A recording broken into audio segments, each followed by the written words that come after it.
प्रिय विद्यार्थियों, नमस्कार। मैं रतन सिंह, राजनीति शास्त्र विभाग, वैश्य महाविद्यालय भिवानी, आपके साथ भारतीय संविधान में वर्णित मौलिक अधिकारों पर चर्चा करने के लिए उपस्थित हूँ। जैसा कि आप सब जानते हैं, वर्तमान युग प्रजातंत्र का युग है और प्रजातंत्र की नींव नागरिकों के मौलिक अधिकारों पर टिकी होती है। कोई भी राज्य कितना प्रजातांत्रिक है, इस बात का अंदाज़ा उसके द्वारा नागरिकों के जीवन के विकास हेतु दी जाने वाली सुविधाओं से लगाया जा सकता है। इस बारे में प्रोफेसर लास्की ने भी कहा है कि राज्य का ज्ञान उसके द्वारा प्रदान किए गए अधिकारों से हो सकता है। भारत में संविधान लागू होने के साथ भारतीय नागरिकों को 7 मौलिक अधिकार प्रदान किए गए थे, लेकिन 1978 में संसद ने 44वां संवैधानिक संशोधन पारित करके संपत्ति के अधिकार को मौलिक अधिकारों के अध्याय से निकाल दिया और अब इन अधिकारों की संख्या 6 रह गई है।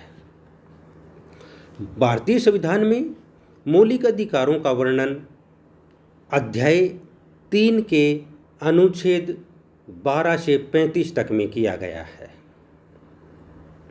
अनुच्छेद 12, 13, 33, 34 और 35 का संबंध अधिकारों के सामान्य रूप से है और बाकी अनुच्छेद नागरिकों के मौलिक अधिकारों का वर्णन करते हैं। भारतीय संविधान में नागरिकों को प्रदान किए गए मौलिक अधिकारों में समानता का अधिकार, स्वतंत्रता का अधिकार, शोषण के विरुद्ध अधिकार, धार्मिक स्वतंत्रता का अधिकार, सांस्कृतिक तथा शिक्षा संबंधी अधिकार तथा संवैधानिक उपचारों का अधिकार शामिल है। तो मौलिक अधिकारों में प्रथम अधिकार है समानता का अधिकार। समानता का अधिकार एक महत्वपूर्ण मौलिक अधिकार है और इस अधिकार को प्रजातंत्र की आधारशिला कहा जाता है, क्योंकि समानता के अधिकार के बिना लोकतंत्र की कल्पना भी नहीं की जा सकती, लोकतंत्र टिक नहीं सकता। भारतीय संविधान में समानता के अधिकार का वर्णन अनुच्छेद 14 से 18 में किया गया है। अनुच्छेद 14 में कानून के समक्ष समानता और कानून का समान संरक्षण शब्दों का एक साथ प्रयोग किया गया है।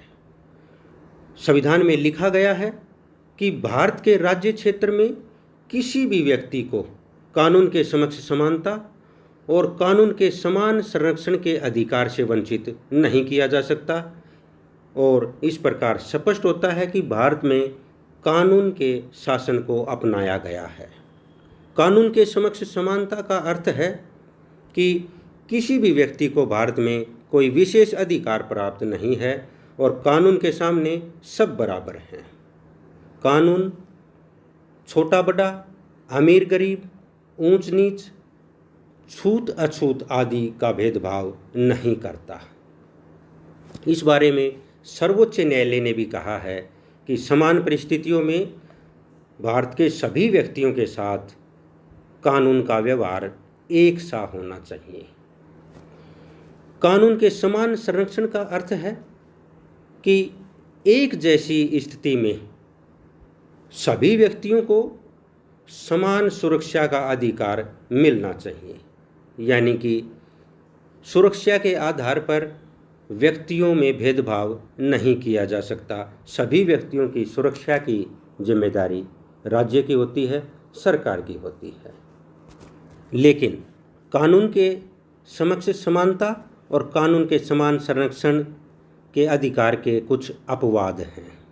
इनमें प्रथम है कि भारत में विदेशी राज्यों के अध्यक्ष और राजदूतों के खिलाफ भारतीय कानून के अनुसार कार्रवाई नहीं की जा सकती। भारत के राष्ट्रपति या राज्यों के राज्यपालों के विरुद्ध उनके कार्यकाल में कोई फौजदारी मुकदमा नहीं चलाया जा सकता। उनको न तो पकड़ा जा सकता है, न ही कैद किया जा सकता है या दंड दिया जा सकता है। उनके विरुद्ध उस समय तक दीवानी मुकदमा भी नहीं चलाया जा सकता जब तक मुकदमे के कारण और विस्तृत बातों की सूचना 2 महीने पहले उनको न भेज दी गई हो।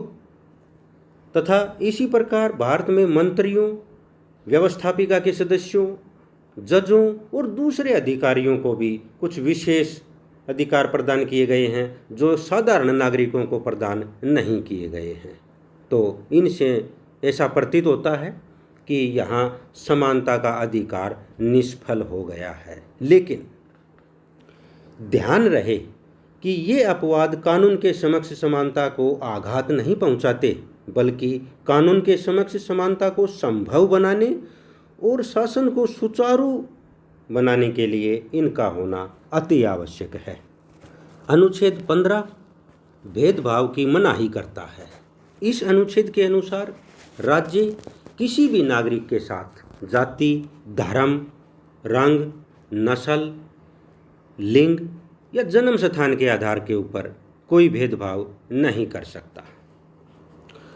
किसी भी नागरिक को दुकानों, सार्वजनिक भोजनालयों, होटलों तथा मनोरंजन के सार्वजनिक स्थानों, विश्राम गृह, सिनेमा घर तथा और किसी सार्वजनिक स्थान का उपयोग करने से जाति, धर्म, रंग, नस्ल या जन्म स्थान के आधार पर नहीं रोका जा सकता। किसी भी व्यक्ति को सार्वजनिक कुओं, तालाबों, नहाने के घाटों, सड़कों एवं शहर के स्थानों जिनकी राज्य के खजाने से देखभाल होती है उनका प्रयोग करने से जाति, धर्म, नस्ल, रंग या जन्म स्थान के आधार पर नहीं रोका जा सकता। लेकिन इस अधिकार के भी कुछ अपवाद हैं। जैसे राज्य स्त्रियों और बच्चों के हितों की रक्षा के लिए विशेष व्यवस्था कर सकता है। यदि राज्य स्त्रियों और बच्चों के हितों की रक्षा के लिए सुविधा प्रदान करता है तो उसको इस अधिकार की उल्लंघना नहीं माना जाएगा। इसी प्रकार राज्य पिछड़ी जातियों, अनुसूचित जातियों, अनुसूचित जनजातियों के हितों के लिए, उनकी भलाई के लिए भी विशेष प्रबंध कर सकता है और ऐसा करने पर उसको इस अधिकार की उल्लंघना नहीं माना जाएगा। अनुच्छेद 16 सरकारी नौकरियों में अवसर की समानता प्रदान करता है। इस अनुच्छेद के अनुसार किसी भी नागरिक को जाति, धर्म, रंग, नस्ल, लिंग या जन्म स्थान के आधार पर सरकारी नौकरी या कोई पद प्राप्त करने से नहीं रोका जा सकता। लेकिन इस अधिकार के भी कुछ अपवाद हैं, जैसे कि भारतीय संसद या राज्य की सरकार या कोई स्थानीय सरकार किसी पद पर नियुक्ति के लिए निवास संबंधी योग्यता निर्धारित कर सकती है तथा यदि कोई नागरिक जिन्हें सरकारी सेवाओं में उचित प्रतिनिधित्व प्राप्त नहीं है, ऐसी जातियां, ऐसे पिछड़े वर्ग, उनको सरकारी नौकरियों में या पदों के लिए आरक्षण दिया जा सकता है। तो ऐसी व्यवस्था को इस अधिकार की उल्लंघना नहीं माना जाएगा। अनुच्छेद 17 भारत में छुआछूत की समाप्ति करता है।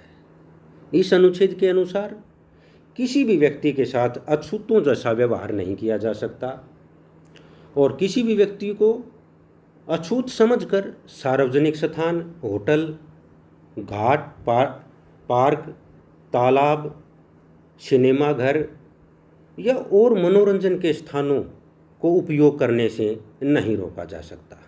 भारत में इस छुआछूत की समाप्ति के लिए सरकार ने 1955 में छुआछूत अपराध अधिनियम पास किया और इसके बाद 1976 में एक और कानून पास किया जिसे नागरिक अधिकार सुरक्षा अधिनियम के नाम से जाना जाता है। इस कानून के अंतर्गत छुआछूत को मानने वाले और इसका प्रचार करने वाले व्यक्ति को 2 साल की कैद और 1000 रुपये तक जुर्माना लगाया जा सकता है और जिस व्यक्ति को इस अपराध में एक बार सजा मिल जाती है वह व्यक्ति लोकसभा तथा राज्य विधानसभाओं का चुनाव नहीं लड़ सकता। अनुच्छेद 18 भारत में उपाधियों की समाप्ति करता है। इस अनुच्छेद के अनुसार सेना और शिक्षा के क्षेत्र में दी जाने वाली उपाधियों को छोड़कर बाकी किसी भी क्षेत्र में सरकार के द्वारा भारतीय नागरिकों को कोई उपाधि प्राप्त प्रदान नहीं की जा सकती तथा कोई भी भारतीय नागरिक किसी विदेशी राज्य से कोई उपाधि प्राप्त नहीं कर सकता। और यदि कोई व्यक्ति जो भारत का नागरिक नहीं है लेकिन भारत में किसी लाभ के पद पर आसीन है तो वह भी भारत के राष्ट्रपति की अनुमति के बिना किसी विदेशी राज्य से कोई उपाधि प्राप्त नहीं कर सकता। कोई भी भारतीय व्यक्ति जो राज्य के अंदर लाभ के पद पर आसीन है वह राष्ट्रपति की आज्ञा के बिना किसी विदेशी राज्य से कोई भेंट, कोई वेतन या किसी प्रकार का पद प्राप्त नहीं कर सकता। यहाँ पर ध्यान रखने योग्य बात यह है कि वर्तमान समय में भारत सरकार की ओर से भारत रत्न, पद्म विभूषण, पद्म भूषण, पद्मश्री आदि पुरस्कार दिए जाते हैं। तो यहाँ स्पष्ट है कि ये पुरस्कार हैं, उपाधि नहीं हैं।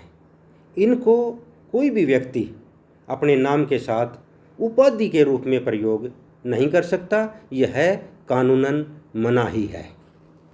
मौलिक अधिकारों में दूसरा अधिकार आता है स्वतंत्रता का अधिकार।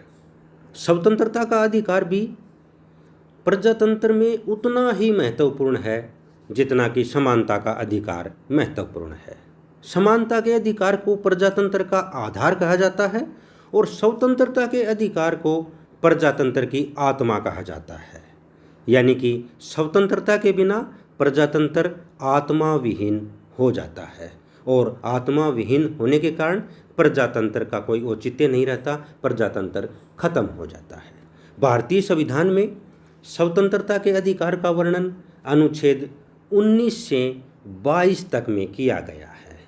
अनुच्छेद 19 में नागरिकों को जो स्वतंत्रता प्रदान की गई है उनमें शामिल है भाषण एवं अभिव्यक्ति की स्वतंत्रता, शांतिपूर्ण बिना हथियारों के एकत्रित होने की स्वतंत्रता, संघ अथवा समुदाय अथवा संस्था बनाने की स्वतंत्रता, पूरे भारत में स्वतंत्रता पूर्वक घूमने फिरने की स्वतंत्रता, भारत के किसी भी भाग में रहने या बसने की स्वतंत्रता, कोई भी व्यवसाय, पेशा अथवा व्यापार करने की स्वतंत्रता। यहाँ पर ध्यान रहे कि 12 अक्टूबर 2005 को संसद द्वारा पारित कानून के अनुसार नागरिकों को सूचना प्राप्त करने की स्वतंत्रता भी भारतीय संविधान के इस अनुच्छेद 19(1) में ही जोड़ी गई है। इसके तहत देश का कोई भी नागरिक सलाह, विचार, ईमेल, अभिलेख, दस्तावेज, प्रेस विज्ञापन तथा मीडिया द्वारा प्रसारित आंकड़ों से ऐसी कोई भी सूचना प्राप्त कर सकता है जिसका संबंध किसी सार्वजनिक अधिकारी की कानूनी पहुंच से होता है। यहाँ पर ध्यान रहे कि जो भी स्वतंत्रता अनुच्छेद 19 के तहत भारतीय नागरिकों को प्रदान की गई है वे असीमित नहीं हैं, उनके ऊपर कानून की सीमा है।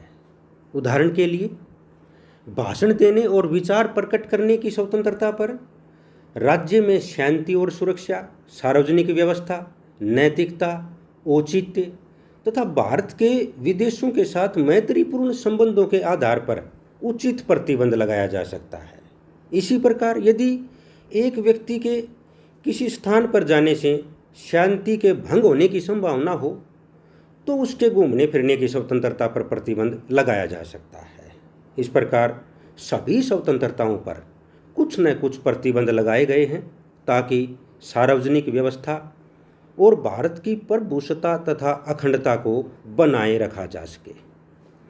अनुच्छेद 22 से अनुच्छेद 20 व्यक्ति और उसकी व्यक्तिगत स्वतंत्रता की रक्षा करता है। इसके अनुसार किसी भी व्यक्ति को अपराध करने पर सजा उसी कानून के तहत दी जाएगी जो कानून अपराध करते समय लागू था। दूसरी बात, किसी भी व्यक्ति को एक अपराध के लिए केवल एक बार सजा दी जा सकती है एक अपराध के लिए एक से अधिक बार सजा नहीं दी जा सकती। तीसरी बात, किसी व्यक्ति को अपने विरुद्ध गवाही देने के लिए मजबूर नहीं किया जा सकता। अनुच्छेद 21 में लिखा है कि कानून द्वारा स्थापित विधि के बिना किसी भी व्यक्ति को उसके जीवन तथा व्यक्तिगत स्वतंत्रता के अधिकार से वंचित नहीं किया जा सकता। दिसंबर 2002 में 86वें संवैधानिक संशोधन के द्वारा भारतीय संविधान में एक नया अनुच्छेद 21A जोड़ा गया और इस अनुच्छेद के द्वारा भारत में शिक्षा के अधिकार का वर्णन किया गया है। इस अनुच्छेद के तहत व्यवस्था की गई है कि 6 वर्ष से लेकर 14 वर्ष तक की आयु के सभी भारतीय बच्चों को शिक्षा का मौलिक अधिकार प्राप्त है। और इसके साथ साथ यह भी व्यवस्था की गई है कि बच्चों के माता पिता और उनके अभिभावकों का भी ये दायित्व बनता है कि वह अपने बच्चों के लिए ऐसी सुविधाएं प्रदान करें या अवसर उपलब्ध करवाएं जिसके फलस्वरूप बच्चे शिक्षा प्राप्त कर सकें। अनुच्छेद 22 गिरफ्तार और नज़रबंद व्यक्ति को सुविधा प्रदान करता है। इसमें स्पष्ट किया गया है कि गिरफ्तार किए गए व्यक्ति को गिरफ्तारी के तुरंत पश्चात गिरफ्तार करने के कारणों से अवगत कराया जाना जरूरी है और फिर उसको अपनी पसंद के वकील से सलाह लेना या फिर अपनी सफाई पेश करने का अधिकार है। गिरफ्तार किए गए व्यक्ति को 24 घंटे के अंदर अंदर नज़दीक के मजिस्ट्रेट के न्यायालय में प्रस्तुत किया जाना जरूरी है। 24 घंटे से ज़्यादा बिना मजिस्ट्रेट की अनुमति के किसी व्यक्ति को बंदी नहीं बनाया जा सकता, गिरफ्तार नहीं किया जा सकता। मौलिक अधिकारों में अगला अधिकार आता है शोषण के विरुद्ध अधिकार। शोषण के विरुद्ध अधिकार का वर्णन भारतीय संविधान के अनुच्छेद 23 व 24 में किया गया है। इस अधिकार का उद्देश्य है कि समाज का कोई भी शक्तिशाली वर्ग किसी निर्बल वर्ग पर अन्याय न कर सके। अनुच्छेद 23 के अनुसार मनुष्यों का व्यापार, बेगार, इच्छा के विरुद्ध कार्य करवाना गलत है, गैर कानूनी है और अगर कोई व्यक्ति इसकी उल्लंघना करता है तो उसको दंडनीय अपराध माना जाता है। अनुच्छेद 24 में स्पष्ट किया गया है कि 14 वर्ष से कम आयु के किसी भी बालक को किसी कारखाने में, किसी खान में या किसी संकटमयी नौकरी में नहीं रखा जा सकता। लेकिन यहाँ पर ध्यान रखने योग्य बात यह है कि राज्य जनता के हितों के लिए अपने नागरिकों से सेवा ले सकता है। राज्य ये सेवा लेते समय किसी भी प्रकार जाति, धर्म या किसी श्रेणी के आधार पर नागरिकों में भेदभाव नहीं कर सकता। सभी नागरिकों से समान रूप से सेवाएं ली जा सकती हैं, यह राज्य का अधिकार बनता है। मौलिक अधिकारों में अगला अधिकार है धार्मिक स्वतंत्रता का अधिकार। धार्मिक स्वतंत्रता के अधिकार का वर्णन भारतीय संविधान के अनुच्छेद 25 से 28 तक में किया गया है और निश्चित ही यह अधिकार भारत में धर्मनिरपेक्ष राज्य की स्थापना करता है। अनुच्छेद 25 में यह व्यवस्था की गई है कि सार्वजनिक व्यवस्था, नैतिकता और स्वास्थ्य को ध्यान में रखते हुए प्रत्येक भारतीय नागरिक बिना किसी रोक टोक के किसी भी धर्म में विश्वास रख सकता है, धर्म से संबंधित धार्मिक कार्य कर सकता है, धर्म का प्रचार प्रसार कर सकता है। लेकिन राज्य किसी भी व्यक्ति को मानव बलि देने की आज्ञा नहीं देता, चाहे मानव बलि देना किसी धर्म के द्वारा स्वीकृत ही क्यों न हो। अनुच्छेद 26 में धार्मिक मामलों का प्रबंध करने की स्वतंत्रता प्रदान की गई है। इसमें स्पष्ट किया गया है कि सार्वजनिक व्यवस्था, नैतिकता और स्वास्थ्य को ध्यान में रखते हुए प्रत्येक भारतीय नागरिक धर्म का प्रबंध कर सकता है चंदा एकत्रित कर सकता है और धार्मिक स्थलों का निर्माण कर सकता है। अनुच्छेद 27 भारतीय नागरिकों को धार्मिक करों से मुक्ति प्रदान करता है। इस अनुच्छेद के अनुसार किसी भी व्यक्ति से कोई कर अथवा चंदा नहीं लिया जा सकता जिसको इकट्ठा करके किसी धर्म विशेष के ऊपर खर्च किया जाना हो। अनुच्छेद 28 सरकारी शिक्षण संस्थानों में धार्मिक शिक्षा पर रोक लगाता है। इस अनुच्छेद के अनुसार किसी भी सरकारी शिक्षण संस्थान में धार्मिक शिक्षा प्रदान नहीं की जा सकती और सरकारी शिक्षण संस्थान ही नहीं, सरकार के द्वारा मान्यता प्राप्त शिक्षण संस्थान अथवा सरकार की सहायता से चलने वाले शिक्षण संस्थान के अंदर भी किसी भी व्यक्ति को धार्मिक शिक्षा या किसी धार्मिक पूजा या उत्सव में भाग लेने के लिए बाधित नहीं किया जा सकता। अगला मौलिक अधिकार है सांस्कृतिक तथा शैक्षणिक अधिकार। जैसा कि आप सब जानते हैं, भारत में अनेकों जातियों, धर्मों, रीति रिवाजों, अनेकों भाषाओं, अनेकों सभ्यताओं, अनेकों संस्कृतियों के लोग रहते हैं। इसलिए भारत के नागरिकों को सांस्कृतिक व शैक्षणिक अधिकार अनुच्छेद 29 व अनुच्छेद 30 के तहत प्रदान किया गया है। अनुच्छेद 29 के अनुसार भारत के किसी भी क्षेत्र में रहने वाले नागरिकों का एक भाग अथवा उनका कोई वर्ग जिनकी अपनी भाषा, लिपि अथवा संस्कृति हो, उसको बनाए रखने का, बचाए रखने का, उसकी सुरक्षा करने का अधिकार प्राप्त है। अनुच्छेद 30 के अनुसार सभी अल्पसंख्यकों को, चाहे वे धार्मिक आधार पर हों या भाषा के आधार पर हों, यह अधिकार प्राप्त है कि वे अपनी इच्छा अनुसार शिक्षण संस्थाओं की स्थापना कर सकते हैं और उनका उचित प्रबंधन कर सकते हैं। मौलिक अधिकारों में अगला अधिकार व अंतिम अधिकार है संवैधानिक उपचारों का अधिकार।